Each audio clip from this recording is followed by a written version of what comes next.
Hello everybody, this is Jacob Drona here from ChasingCinema.com. Today I'm going to be talking about a trailer that dropped yesterday, and that is San Andreas trailer number 3. Now, this movie obviously is a disaster movie that follows the humongous fault in San Andreas just kind of totally coming apart, and the state of California, and possibly even outside of California, falling apart and being destructed. As Paul Giamatti says in the trailer, it's going to be a global event. I don't think it means it'll destroy the world, but the whole world will be shaken somehow by this event. Now, I've seen a few trailers for this, and they've all kind of been that same feeling. You know, we have The Rock, who is a rescue person, and he's working with Clara Gugino, who is going to probably be his love interest. But we see that there's just a lot of chaos going on in the trailers. We're seeing this huge wave hit Golden Gate Bridge and things like that. But this trailer 3 probably was my favorite trailer of them, because instead of, you know, more showing it as an action, you know, clip, clip, clip, clip, clip, clip, clip, it really kind of made you stop and observe the destruction that was going on. Now, the effects so far look pretty awesome, pretty fascinating, and also it just, and let it sink in a little bit more. The trailer is to the song California Dreamin' by Sia, which gives it a nice edge. It's a much slower song. It's a much more paced song, so it really allows you to kind of feel like you are helpless, which really makes the trailer effective. Now, Dwayne Johnson, also known as The Rock, I've been a lifelong wrestling fan, so I'll admit that out of the gate. Don't let that discredit my movie taste or anything like that. Trust me, wrestling is something that I will always love. But I've been watching The Rock since I was very, very young, when he debuted in what was then the WWF, now known as the WWE, as Rocky Maivia. He eventually turned into The Rock and became a global icon. I remember watching his first performance in The Mummy 3 as he played the Scorpion King, and then that was just awful. If you watch that now, the effects in that movie are terrible. But, you know, what are you going to do? Then he turned into the movie The Scorpion King, where he would actually play a hero instead of a villain. And that movie was just awesome because The Rock had the worst dialogue, or it was his delivery. Like, for instance, I will never forget the first time I saw that movie, and he breaks into this window and he says, "I'm here for the girl and your head." It's like, ooh. Well, maybe he'll just eventually go back to wrestling, but he didn't. The man persevered, he continued acting, and obviously has led to have a successful career. Part of one of the biggest franchises in movie history, Furious, the Fast and Furious movies, introducing himself in Fast 5 and Fast 6, and was now in Fast 7, or Furious 7. And I'm sure he'll be returning in Furious 8. I've loved Rock's action movies because I've already just enjoyed him. You know, The Rundown, Walking Tall, these movies that he did very early. But then I started to see that he has the ability to change. You know, I mean, and he's not the greatest actor.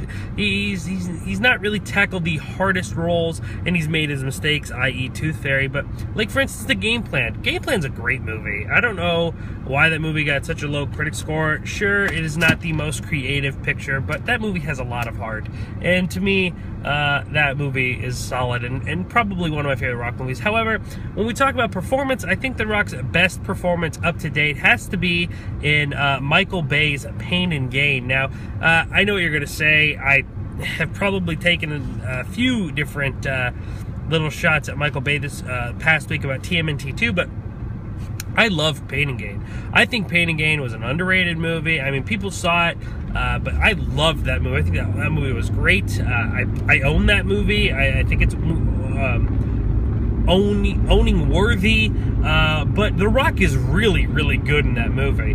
Probably his best performance. I mean, I know he did Snitch, and he did a few other things recently. I'm trying to think what else he did, which were good, but nothing up to that level where he had to play an addict and he had to play this conflicting character. And though it was kind of a comedy, you know, though Pitch Perfect kind of comes off as a comedy and has a lot of comedic moments, it's a pretty tragic story.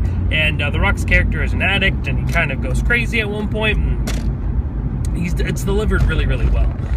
But, you know, The Rock is kind of dubbed our action star of today. He is our superhero that doesn't wear any tights. Well, just yet, because he's going to be playing, you know, in the Shazam movie as Black Adam, I believe. I know that was confirmed, but I want to say it was Black Adam. Or maybe Shazam. Either way, I like him, and this movie looks like he's also going to be able to deliver a good performance. Now, I don't think this is obviously, again, going to be the most original kind of storyline as far as where we're falling in as a character.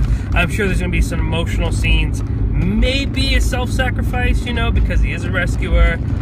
You know, that is a type of thing that kind of happens in these movies, especially because he has a daughter that he's really worried about saving. But either way, I'm enjoying it. The Rock, you already have me sold. The effects have me sold. And the fact you have Paul Giamatti, one of my favorites in the movie. Paul Giamatti is great. The voiceover in the movie where he's like, let me read what he says. He says, you know, it'll all be demolished. Will be a global event. But his voiceover obviously is a lot better than that. Not much of an actor. But awesome. Remember, you can watch this trailer on ChasingCinema.com. If you haven't seen this trailer yet, you go to ChasingCinema.com and hit news, and you will see this trailer. You'll be able to watch it. Again, that's ChasingCinema.com, and then hit news. Now,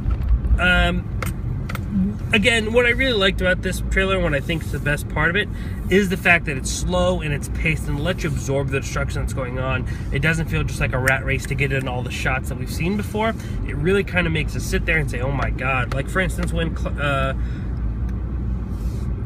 Gugino walks outside after on the phone with Dwayne Johnson, and she's just watching this building. It's like watching the sky fall down, and she watches building kind of collapse, starting to collapse, the pool's shaking. She kind of just watches the world fall apart. And then we see more of that, and we really could take in the destruction. I think that's why I enjoy this trailer so much. Let me know what you think about this trailer down here in the comment section.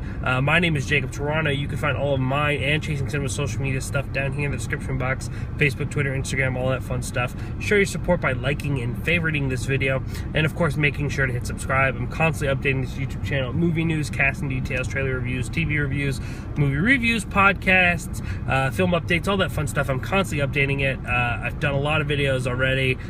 3, 4, 5 times a day I'm updating it, so make sure you're part of that by hitting that subscribe button. Ladies and gentlemen, my name is Jacob Toronto. Please continue chasing cinema.